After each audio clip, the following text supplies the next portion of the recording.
Léa Dubois gardait les yeux baissés en se faufilant dans les couloirs animés du lycée Saint-Joseph, serrant ses vieux livres contre elle comme si elle essayait de disparaître. Sa silhouette fine et ses lunettes énormes la rendaient presque invisible au milieu du flot d'élèves se précipitant en cours. Dépassant à peine le mètre 60, avec des cheveux châtain clair qui lui tombaient toujours dans les yeux, elle savait comment se fondre dans la masse. Presque personne à Saint-Joseph ne savait qui elle était, même après y être depuis presque 2 ans. Les bâtiments en pierre grise du lycée Saint-Joseph s'étendaient sur une douzaine d'hectares dans une petite ville de Bretagne, avec plus de 1500 élèves. Il était réputé pour la qualité de son enseignement, mais aussi pour ses règles sociales impitoyables, où la popularité était primordiale et où toute personne différente était une cible facile. Léa l'avait appris à ses dépens très tôt, lorsqu'elle avait osé donner la bonne réponse en physique-chimie avancée et avait été traitée de Madame Je sais tout par les branchés. Elle traversait les couloirs avec précaution, évitant les endroits où les problèmes commençaient généralement. Le grand platane où traînaient les pom-pom girls, le couloir des arts avec les peintures des élèves et surtout le réfectoire pendant le déjeuner étaient tous des endroits dangereux sur son chemin quotidien. Mais parfois, même en faisant de son mieux, les ennuis la trouvaient quand même. « Tiens, voilà la rat de bibliothèque », dit une voix qui donna la nausée à Léa. Kevin Lemaire se planta juste devant elle, son grand corps bloquant son chemin vers la salle de musique. Avec ses cheveux bruns impeccables et son blouson en cuir hors de prix, il était tout ce que Saint-Joseph admirait. Son sourire méchant dévoilait ses dents parfaitement alignées et ses yeux sombres avaient le regard froid de quelqu'un qui aimait contrôler les autres. À ses côtés se trouvaient ses amis habituels, Théo Garnier, un grand rugbyman dont le visage était toujours rouge, et Chloé Moreau, dont les vêtements griffés ne pouvaient cacher son attitude détestable. Ensemble, ils formaient le groupe le plus redouté de Saint-Joseph, régnant en semant la peur et en manipulant les autres. « S'il te plaît, je veux juste aller à la salle de musique », murmura Léa, à peine audible au-dessus du bruit.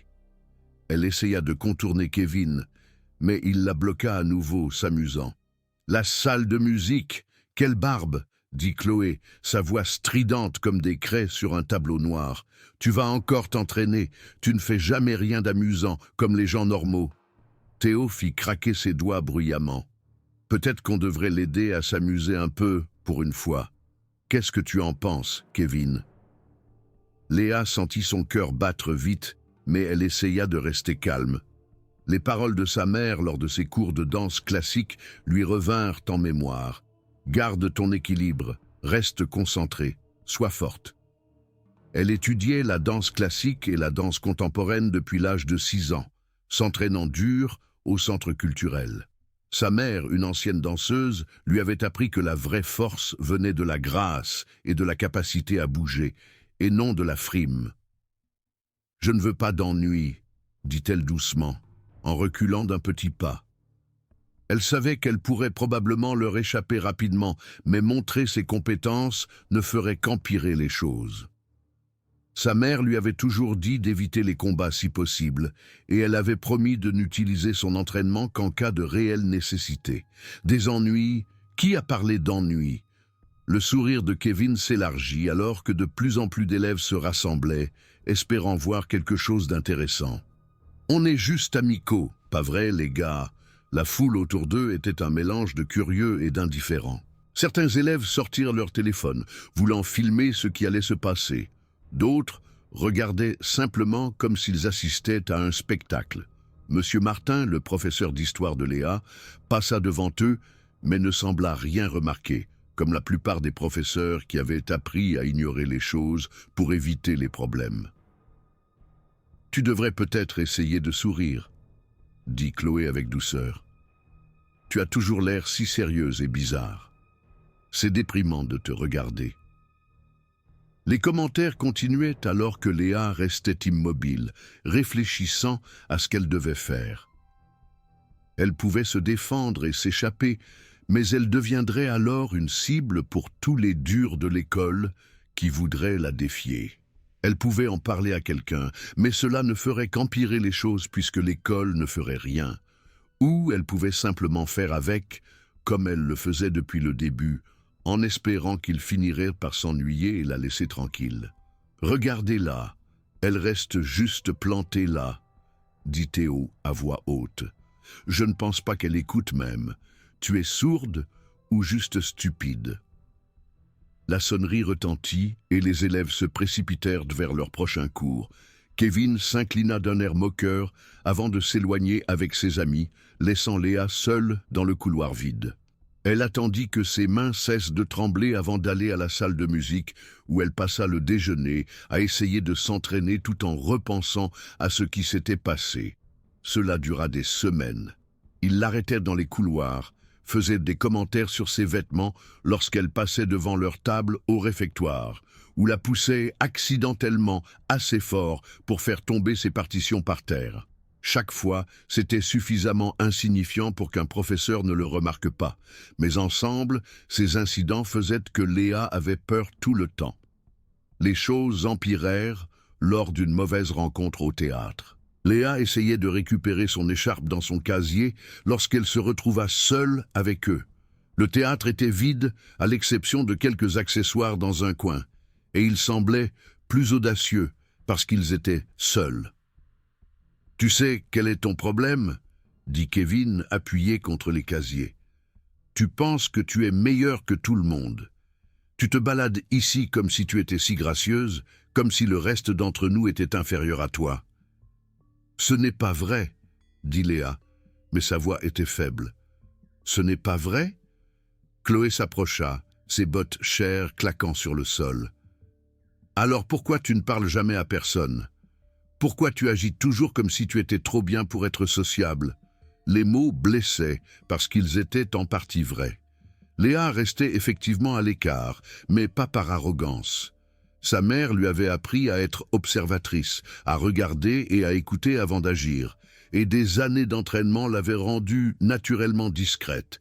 Elle voyait clair dans les faux jeux sociaux auxquels ses camarades de classe jouaient, mais cela ne voulait pas dire qu'elle pensait être meilleure qu'eux. « Je suis juste timide », dit-elle honnêtement, ce qui sembla les mettre plus en colère. « Timide ?» Théo rit. « Tu n'es pas timide, tu es snob, il y a une différence. » Ils l'entourèrent, ne la touchant pas mais suffisamment près pour qu'elle puisse sentir l'eau de Cologne forte de Théo et voir la petite tache de rousseur sur le nez de Chloé. Être si proche lui donnait envie de bouger, mais elle resta immobile. « Peut-être qu'on devrait t'aider à sortir de ta coquille, » dit Kevin, sa voix devenant menaçante. « Qu'est-ce que tu en penses, Chloé? Comment rendre la petite Miss parfaite ici plus sociable ?» Avant que Léa ne puisse réagir, Théo attrapa son sac de danse et jeta tout par terre. Ses partitions soigneusement rangées s'éparpillèrent, des rubans roulèrent sous les sièges, et son métronome rebondit sur le sol. Les heures de travail contenues dans ces papiers ressemblaient à des morceaux d'elle-même qui étaient déchirés. « Oups !» dit Théo, faisant semblant d'être innocent. « Quelle maladresse de ma part !» Alors que Léa s'agenouillait pour ramasser ses affaires, essayant de ne pas pleurer, elle vit quelqu'un entrer dans le théâtre. Lucas Moreau, un élève discret de son cours de français, était venu chercher quelque chose. Leurs regards se croisèrent, et elle vit une réelle inquiétude sur son visage. Contrairement aux autres qui aimaient le drame, Lucas avait l'air sincèrement bouleversé. « Hé, qu'est-ce qui se passe ?» lança Lucas, sa voix résonnant dans la pièce. Kevin se tourna vers lui, agacé. « Rien qui te concerne, Moreau. Continue ton chemin. » Mais Lucas ne s'éloigna pas. Il s'approcha avec une bravoure tranquille que Léa n'avait jamais vue à Saint-Joseph. On dirait que Léa pourrait avoir besoin d'aide pour ramasser ses affaires. « J'ai dit que ça ne te concernait pas, » dit Kevin, sa voix menaçante. Lucas l'ignora et s'agenouilla à côté de Léa, l'aidant à ramasser les papiers. « Ça va ?» demanda-t-il doucement, et sa gentillesse faillit la faire pleurer. « Ça va », murmura-t-elle, même si ce n'était pas vrai. Les harceleurs finirent par partir, mais pas avant que Kevin ne s'assure que Lucas sache qu'il était désormais une cible. « Choix intéressant, Moreau. J'espère que tu ne le regretteras pas. » Dans les jours qui suivirent, Léa fit plus attention à Lucas. Il était l'un de ces élèves qui ne rentrait dans aucun groupe, suffisamment intelligent pour être respecté par le groupe des intellos, mais aussi suffisamment sportif, grâce au tennis, pour ne pas être traité de nerd. Il avait des cheveux noirs toujours en désordre, des yeux gentils et une confiance tranquille qu'elle appréciait. Leur amitié grandit lentement à travers de petits moments en cours de français et de courtes conversations dans le couloir. Lucas ne la poussa jamais à parler de ce qui s'était passé au théâtre, mais sa présence rendait ses journées à Saint-Joseph un peu plus lumineuses. Elle commença à avoir hâte de le voir, et elle réalisa à quel point elle avait été seule. Malheureusement, Kevin et ses amis les remarquèrent ensemble. Ils commencèrent à cibler Lucas aussi, faisant des commentaires sur le couple bizarre et disant que deux losers se méritaient bien.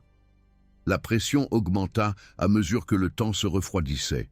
Chaque jour apportait de nouvelles insultes, des dessins sur le casier de Léa aux rumeurs sur elle et Lucas qui en firent la risée de l'école. Le stress affecta ses notes, son sommeil et sa capacité à se concentrer pendant les entraînements de danse. Sa mère le remarqua lors d'un de leurs cours. « Tes mouvements sont faux ce soir, » dit-elle, après que Léa eut raté un pas pour la 3e fois. « Quelque chose te tracasse. » Léa ajusta son juste au corps et essaya de se concentrer, mais elle n'arrêtait pas de penser à ce qui s'était passé cet après-midi lorsque Chloé avait fait des commentaires bruyants sur ses rendez-vous imaginaires avec Lucas devant tout le monde à la bibliothèque. « Ce n'est rien, maman, juste des trucs d'école. » « Les trucs d'école n'affectent généralement pas ta danse comme ça, » dit-elle doucement. « Parle-moi. » Mais comment pouvait-elle expliquer sans admettre qu'elle se laissait harceler? Sa mère l'avait élevée pour qu'elle soit forte, lui avait donné les compétences pour se défendre, et elle choisissait de ne pas les utiliser. Elle avait honte. « Il y a des élèves qui aiment créer des problèmes, » dit-elle prudemment, « mais je gère la situation. » Sa mère eut l'air grave. « Vraiment? Parce que gérer une situation, c'est la résoudre, pas seulement la supporter. Il y a une différence entre éviter les combats et se laisser faire. » Ces mots restèrent avec elle cette nuit-là, alors qu'elle repensait à son entraînement et à ce qui lui arrivait. Elle avait passé des années à apprendre à danser, mais lorsqu'elle avait besoin d'utiliser ses compétences, elle se sentait bloquée. La goutte d'eau qui fit déborder le vase fut un matin froid pendant le déjeuner en plein air. Saint-Joseph autorisait les élèves à manger dehors quand il faisait beau, et même s'il faisait froid, beaucoup d'élèves préféraient être dehors plutôt que dans le réfectoire bondé. Léa et Lucas avaient trouvé un endroit tranquille, près du bâtiment des sciences, où ils pouvaient manger et étudier sans être dérangés. Ils relisaient ensemble des notes de français, leur souffle visible dans l'air froid, lorsque Kevin et ses amis s'approchèrent avec un regard qui fit peur à Léa. Ils semblaient différents aujourd'hui, comme s'ils avaient prévu quelque chose. « Tiens, si ce n'est pas notre couple préféré, » dit Kevin à voix haute, s'assurant que tout le monde autour puisse entendre. « Un déjeuner romantique dans le froid? Trop mignon. Laissez-nous tranquilles, » dit Lucas en se levant et en se plaçant devant Léa. Il essayait de la protéger, mais cela n'avait pas d'importance. « Vous laissez tranquille ?» Chloé rit, sa voix aiguë. « Mais on ne fait que commencer. On a discuté et on s'est rendu compte qu'on a été trop gentil avec vous deux. Il est temps de s'amuser un peu. » Ce qui se passa ensuite fut clair et horrible. Théo se plaça derrière Lucas tandis que Kevin venait de face, le piégeant. Chloé se concentra sur Léa avec une cruauté que seules les adolescentes semblaient connaître. « Vous savez ce que je pense ?» dit Chloé, en tournant autour de Léa. « Je pense que tu fais semblant d'être innocente, mais tu es probablement aussi en quête d'attention que toutes les autres filles de l'école. Tu le caches juste mieux. » La foule était plus importante que d'habitude, attirée par le drame. Certains élèves brandirent leur téléphone, prêts à tout filmer pour les réseaux sociaux. D'autres regardèrent simplement comme s'ils assistaient à une catastrophe. Laisse-la tranquille, dit Lucas à nouveau, mais sa voix tremblait. Sinon quoi? Kevin le poussa violemment et il trébucha en arrière dans les bras de Théo. Tu vas faire quoi? Nous combattre? Je ne crois pas. La bagarre attira encore plus d'attention alors que les élèves formaient un cercle autour d'eux. Les professeurs étaient introuvables, probablement en train de déjeuner au chaud dans la salle des professeurs pendant que leurs élèves se comportaient comme des animaux dans la cour. Je parie qu'elle n'est pas aussi innocente qu'elle le prétend, dit Chloé, sa voix plus forte pour que tout le monde puisse entendre. Je parie que sous son air discret, elle est juste comme les autres. Soudain, Chloé attrape le devant de la veste de Léa, tirant fort. La violence choqua tout le monde et certains élèves haltèrent. « Arrête !» dit Léa, attrapant le poignet de Chloé, mais Chloé était plus forte et pleine d'énergie. « Qu'est-ce qu'il y a en dessous de toute façon ?» dit Chloé, tirant plus fort. « Voyons ce que tu caches. » Le tissu commença à se déchirer, et Léa sentit l'air froid sur sa peau alors que la veste s'ouvrait. Elle se sentit complètement humiliée lorsque Chloé déchira complètement la veste, laissant Léa debout dans le froid, juste avec son fin t-shirt, tandis que Chloé tenait la veste ruinée. La foule haleta, rit nerveusement et bavarda avec excitation alors que les téléphones filmaient tout. Léa resta figée, les bras croisés sur sa poitrine, essayant de comprendre ce qui venait de se passer. Mais alors, quelque chose en elle se brisa. Tous les mois d'humiliation, la peur constante, les nuits blanches à se demander ce qui allait se passer ensuite, se rejoignirent à ce moment-là. Elle pensa aux leçons de sa mère, aux années passées à apprendre à danser, à la promesse qu'elle avait faite de n'utiliser ses compétences qu'en cas de nécessité. C'était nécessaire. Le changement fut rapide et effrayant. La fille discrète sembla disparaître, remplacée par quelqu'un d'autre. Léa se redressa, sa respiration devint régulière, et ses yeux se focalisèrent. Chloé tenait toujours la veste déchirée, en riant, lorsque Léa bougea. Le premier mouvement fut une simple torsion du poignet que sa mère lui avait apprise quand elle avait 8 ans. Elle attrapa le poignet de Chloé, appuya sur certains points et tourna, forçant Chloé à laisser tomber la veste et à tomber à genoux en criant de douleur. « C'est quoi ce bordel ?» dit Chloé confuse. Mais Léa n'avait pas fini.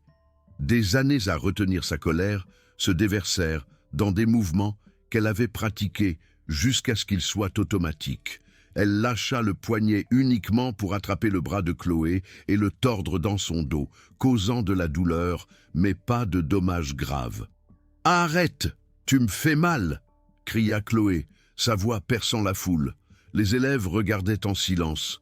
La fille discrète était en train de terrasser l'une des élèves les plus redoutées de Saint-Joseph avec des mouvements qui ressemblaient à quelque chose sorti d'un film. Kevin et Théo coururent pour aider leur amie, mais ils ne savaient pas dans quoi ils s'engageaient. La mère de Léa l'avait préparée à affronter plusieurs agresseurs, et la petite cour facilitait ses mouvements. Lorsque Théo essaya de l'attraper, elle se baissa sous son bras et balaya ses jambes, le faisant s'écraser au sol. Avant qu'il ne puisse se relever, elle tordit sa cheville, le faisant hurler. Kevin hésita en voyant ce qui était arrivé à ses amis, et c'est tout ce dont Léa avait besoin. Elle lâcha Théo et se dirigea vers Kevin, esquivant ses coups de poing.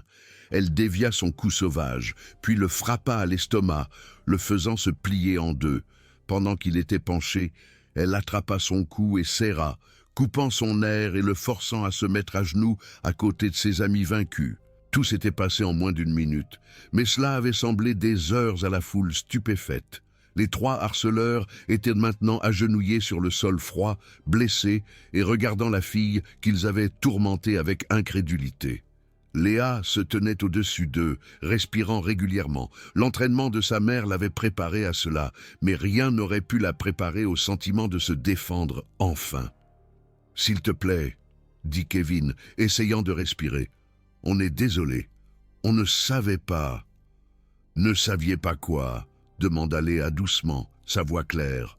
« Que j'étais une personne qui méritait le respect? Que vos actions ont des conséquences? Que s'en prendre à quelqu'un de plus petit que vous ne vous rend pas fort? La foule était silencieuse, les téléphones filmaient toujours, mais ne se concentraient plus sur son humiliation. Au lieu de cela, ils enregistraient le moment où les règles sociales de Saint-Joseph changeaient. Lucas s'était remis et se tenait à côté d'elle, lui offrant son pull pour couvrir ses vêtements déchirés. Il la protégeait sans être contrôlant, et Léa se sentait reconnaissante. « Je danse depuis 10 ans, dit-elle à la foule, sa voix stable. Ma mère m'a appris que la force ne consiste pas à blesser les gens qui ne peuvent pas se défendre. Il s'agit de se protéger et de protéger les autres. Il s'agit de savoir quand se battre et quand s'éloigner. » Elle regarda les harceleurs agenouillés devant elle, et elle voulut les blesser davantage. Elle comprit à quel point il serait facile de devenir ce qu'elle détestait. Mais les leçons de sa mère étaient plus profondes que la simple danse. Elle lui avait appris la discipline, le contrôle et la différence entre la justice et la vengeance. « Je pourrais vous faire beaucoup plus mal que ça, dit-elle à Kevin. Je pourrais vous casser des os, vous faire sentir aussi impuissant que vous m'avez fait me sentir. Mais je ne le ferai pas, parce que cela ferait de moi la même personne que vous. » Elle recula. « Cela se termine ici. Vous me laissez tranquille, vous laissez Lucas tranquille, et vous trouvez quelqu'un d'autre à être, quelqu'un de meilleur. » La foule commença à se disperser, les élèves chuchotant à propos de ce qu'ils avaient vu. Certains s'approchèrent de Léa pour lui offrir leur soutien, y compris ceux qui étaient restés silencieux auparavant. Madame Dubois, la directrice, arriva alors que la bagarre se terminait. Elle vit les élèves blessés et exigea des explications, mais la foule soutint Léa. « Ils l'ont attaquée en premier, dit un élève. Chloé a arraché sa veste. Elle ne faisait que se défendre, ajouta un autre. Il la harcèle depuis le début de l'année. » Même certains des élèves qui avaient ignoré le harcèlement firent un pas en avant, peut-être se sentant coupables ou voulant être du côté des gagnants. L'audience fut courte. Le règlement de l'école interdisait les bagarres, mais les preuves montraient qu'il s'agissait de légitime défense, et l'administration dut traiter Léa comme la victime. Kevin, Chloé et Théo furent suspendus et durent suivre une thérapie. La nouvelle de leur défaite se répandit rapidement, mettant fin à leur règne de terreur. Léa fut traitée différemment. Elle n'était plus invisible, et les gens voulaient lui parler. Une partie de cette attention la mettait mal à l'aise, surtout de la part de ceux qui étaient intéressés par ses compétences de combat. Mais il y avait aussi de vraies connexions, des amitiés avec des gens qui la respectaient. Sa relation avec Lucas se renforça, se transformant en quelque chose de plus alors qu'ils passèrent du temps ensemble sans le harcèlement. Ils parlèrent de ce qui s'était passé au centre culturel, où Léa l'avait invité à la regarder danser. « Je n'arrive pas à croire que tu aies géré tout ça, » dit Lucas. « Pourquoi tu ne t'es pas défendu plus tôt ?»« Parce que se battre devrait être le dernier recours, » dit-elle.